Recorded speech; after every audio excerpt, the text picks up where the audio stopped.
வணக்கம். இப்போ இந்த வீடியோ ப்ரெசன்டேஷனில் நம்ம நிஃப்டி இண்டெக்ஸ் ஃபியூச்சர்ஸ் மற்றும் ஆப்ஷன்ஸ் மார்க்கெட்டில் எப்படி ட்ரேட் பண்ணலான்னு பார்க்கலாம்.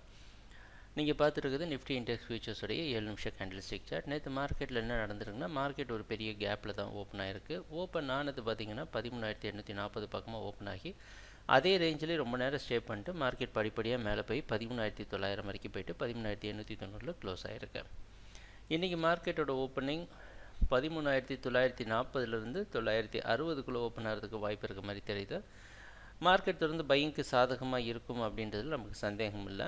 பட் ஆனால் மறுபடியும் ஒரு கேப்பில் ஓப்பன் ஆகுது. அதனால் என்னென்னலாம் நடக்கலாம் அப்படின்னா, மார்க்கெட் வந்து ஓப்பன் ஆனதுலேருந்து 13,960 டெஸ்ட் பண்ணிவிட்டு மார்க்கெட் வந்து கொஞ்சம் 13,900 920 இந்த ரேஞ்ச் வரைக்கும் வந்துட்டு திருப்பி மார்க்கெட் மேலே போகலாம். அப்படி போகுது அப்படின்னா என்ன அர்த்தம்னா, இந்த ட்ரெண்ட் லைன் இங்கேருந்து ஒரு ட்ரெண்ட் லைன் வரைஞ்சிருந்தா இந்த ட்ரெண்டை மெயின்டைன் பண்ணுது அப்படின்னு நம்ம எடுத்துக்கலாம். 13,860 வரைக்கும் வந்து டெஸ்ட் பண்ணால் கூட அது இன்னும் மார்க்கெட் பையிங்க்கு சாதகமாக இருக்குது அப்படின்னு தான் நம்ம எடுத்துக்கணும். ஸோ மார்க்கெட்டில் நம்ம ட்ரேடிங் அக்கௌண்ட் வச்சுருக்க பணம் எவ்வளோ இருக்குன்றதை பொறுத்து தான் நம்ம இந்த முடிவு எடுக்க முடியும். ஏன்னா மார்க்கெட் வந்து புல் ரனில் ஃபாஸ்ட்டாக போயிட்டுருக்கு.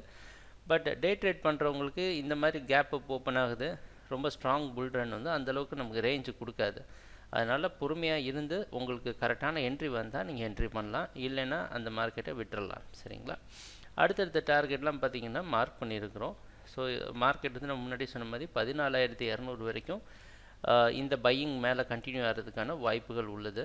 ஸோ நம்ம என்ன பண்ணலாம் அப்படின்னா, நீங்கள் மார்க்கெட் ஓப்பனிங் பாருங்கள். ஓப்பனிங்கில் மாற்றங்கள் இருக்கலாம். ஏன்னா நம்ம அந்த ரொம்ப சீக்கிரமாக இந்த வீடியோவை ரெக்கார்ட் பண்ணுறதுனால ப்ரைஸ் ஓப்பனிங்கில் மாற்றங்கள் இருக்கலாம்.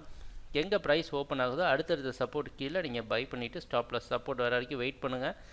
அந்த சப்போர்ட்டை டெஸ்ட் பண்ணுறப்ப அதுக்கு கீழே அது நெக்ஸ்ட்டு சப்போர்ட் கீழே ஸ்டாப் லாஸ் வச்சு ட்ரேட் பண்ணுங்கள்.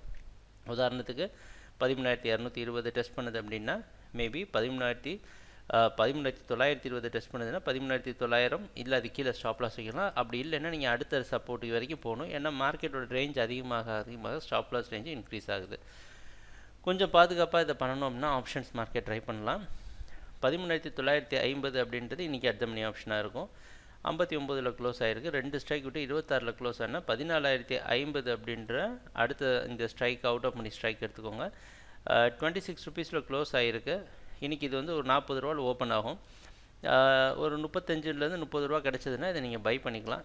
பை பண்ணிவிட்டு நம்ம கால் ஆப்ஷன் வேல்யூ இன்க்ரீஸ் ஆகிறதுக்கு, ப்ரீமியம் இன்க்ரீஸ் ஆக வெயிட் பண்ணலாம். அண்டர்லைங் அசெட் இன்க்ரீஸ் ஆக. ஸோ இதில் உங்களுக்கு ஓரளவு நல்ல ஸ்டாப் லாஸ் ப்ரொடெக்ஷன் இருக்கும். மார்க்கெட் ட்ரா டவுன் அதிகமாக இருந்தால் கூட உங்களுக்கு இது தாங்கும். ட்ரேடிங் நடக்கிறப்ப பார்ப்போம் என்னென்ன மாற்றங்கள் வருதுன்னு. வீடியோ ப்ரெசன்டேஷனை தொடர்ந்து பார்த்துட்டு இருந்ததுக்கு நன்றி, மகிழ்ச்சி, வணக்கம்.